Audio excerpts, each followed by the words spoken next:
Halo, assalamualaikum warahmatullahi wabarakatuh. Selamat Waalaikumsalam malam warahmatullahi pemirsa, wabarakatuh. selamat jumpa kembali dengan tim Dokter Sawit di channel Agus Susanto tentunya. Kali ini kita bincang-bincang kelapa sawit masih menjawab pertanyaan dari berbagai macam penjuru. Nah, dari berbagai macam jenis pertanyaan, mudah-mudahan bisa kita jawab dan memuaskan tentunya. Iya. Kali ini memang sekarang ini Mas Imo, kita jarang sih sekarang beberapa ini terjadi kebakaran, ya kan? Iya Pak Agus. Jadi waktu itu saya masih ingat tahun 2015 kebakarannya gede-gede gitu. Iya.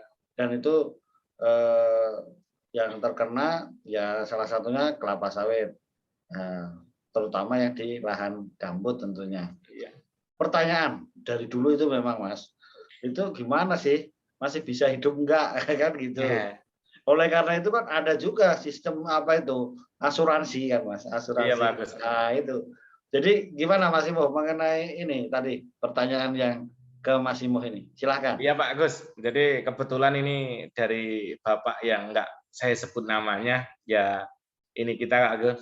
Jadi netizen kita juga, kedua kejadian 2 minggu yang lalu Pak, betul sebelum masuk hujan Pak, sempat kesengat kelapa sawitnya. Nah, dengan gambar Pak, ini mohon izin Pak biar di-share screen saya Pak. Ya, saya kasih apa dulu. Kejadiannya kenapa kok bisa ini terjadi seperti ini kan gitu Pak Agus. Iya. Nah, ini mungkin ini gambarnya ini Pak 2 minggu yang lalu Pak Agus. Bisa nampak Pak Agus? Nah, ini parah ini Mas. Nah, ini kejadian 2 minggu yang lalu. Kemudian yang ini kejadian 2 minggu yang lalu Pak Agus. Jadi saya sarankan Pak jangan buru-buru untuk dieksekusi bahwasanya ini mati atau hidup. Karena langsung begitu kebakar Pak besoknya mau diganti. Jangan Pak, sayang bukan gitu Pak. Tunggu dulu 2 minggu kita lihat perkembangannya kan gitu Pak Agus. Nah, saya sarankan. Nah, ini pas hari ini udah 2 minggu Pak Agus kan gitu. Sebentar, ini tanggal 8 Agustus kan Pak Agus. Nah, ini tanggal 8 Agustus. Mas Imo, sebentar ini nggak nampak kita ulangi lagi karena ini tadi dari yang pertama karena tadi gambarnya saya pin tadi nggak saya pin. Kita ulangi dari awal. Nah itu. Oke Pak Agus. Nah itu tadi dibahas dari situ Mas. Ini Pak, udah kelihatan Pak? Udah ya. Nah, jadi ini Pak tingkat kerusakannya dia sampai ke pangkal-pangkalnya Pak Agus. Oh iya. Nah, ini kejadian 2 minggu yang lalu. Nah, yang seperti ini yang kita antisipasi. Kenapa? Kita selalu sama Pak Agus selalu menyarankan kenapa kalau di TBM itu piringannya harus bersih dan minimal 1 meter. Sehingga sebenarnya untuk memitigasi kejadian kebakaran apabila tersengat pangkalnya tidak terjadi kerusakan itu Pak Agus. Jadi tidak ada shock Pak Agus. Ya, seperti halnya kayak efek fisiologinya kan shock ya seperti itu. Nah, yang kedua Pak Agus, nah ini jauh lebih bersih piringannya Pak Agus. Iya. Nah, piringan pohonnya jauh lebih bersih, jadi sengatan itu hanya berada pada daun atau terpapar panasnya dari api seperti itu. Berarti nah, itu kan Mas Imo. Itu iya bagus. Fungsi lain dari piringan yang bersih tadi itu kan. Betul bagus. Nah ini 2 minggu setelah kejadiannya bagus. Nah ini 2 minggu kejadian tadi yang pas di titik yang kebakar semua piringannya tentunya kan mati Pak Agus. Nggak hidup kan gitu Pak Agus. Kenapa? Piringannya ikut kebakar. Iya. Namun yang tadi Pak, yang aman piringannya Pak, dia tumbuh hijau ini Pak Agus. Oh, kan gitu. Alhamdulillah ada tanda-tanda kehidupan ya. Iya, alhamdulillah tanda-tanda kehidupan. Nah, sekarang Pak Agus, apa yang harus kita lakukan setelah terjadi kebakaran?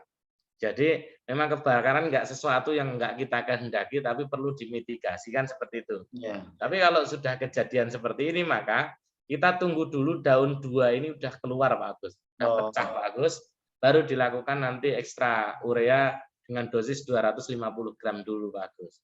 Seperti itu. Nah, ini Bapak nanti silahkan Bapak dipupuk, tapi setelah daunnya udah membuka. Jadi jangan buru-buru karena saya yakin nanti hijaunya akan jauh lebih hijau sekarang karena banyak karbon di sekitaran dan tentunya itu akan meningkatkan kesuburan tanah. Seperti halnya yang kita bahas kemarin, ada biochar atau ini iya. kompos murni yang biasa Iya. sekitar, terutama memperbaiki sifat fisik tanahnya. Itu bagus. Ya, Mas Ini Imo itu gambar yang luas terserang ini kan nampak juga itu bisa diklik-klik itu. iya Nah, bagus. itu. Nah, ini Nah, itu. kejadiannya bagus. Hanya sebagian ini, sebagian areal kan Oh, gitu bagus. berarti Jadi tidak semua ya. ya tidak semua alhamdulillah bagus. Yang lainnya kan bersih-bersih bagus dan ini Iya.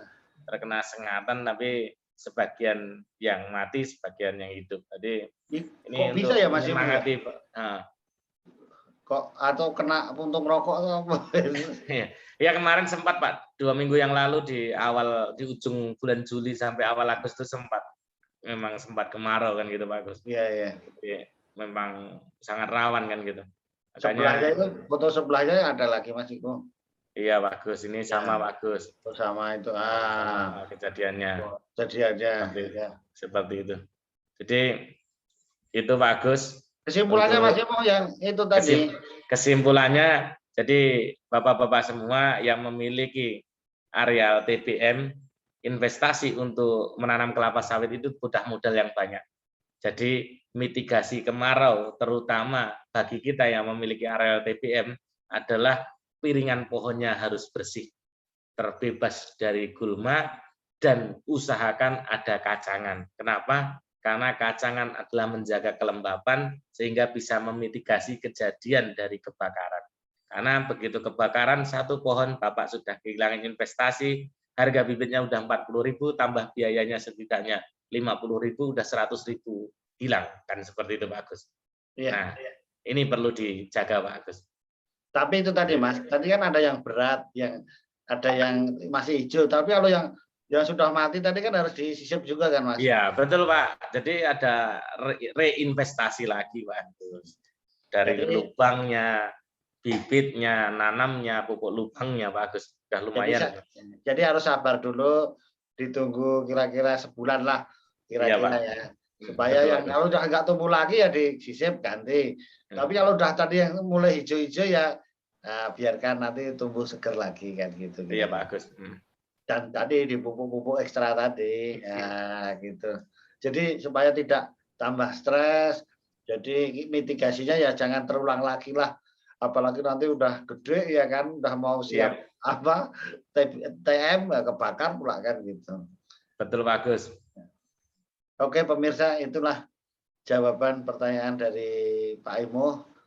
Silahkan para netizen pemirsa bisa menyampaikan WA ke nomor saya boleh, ke nomor Pak Imo juga boleh. Nanti kita bahas bareng-bareng bagaimana solusinya. Betul Pak Gus. Memberikan informasi dan inspirasi untuk berbudidaya kelapa sawit secara yang lebih baik lagi. Iya, Terima kasih pemirsa, mudah-mudahan bermanfaat. Assalamualaikum warahmatullahi wabarakatuh. Waalaikumsalam warahmatullahi wabarakatuh.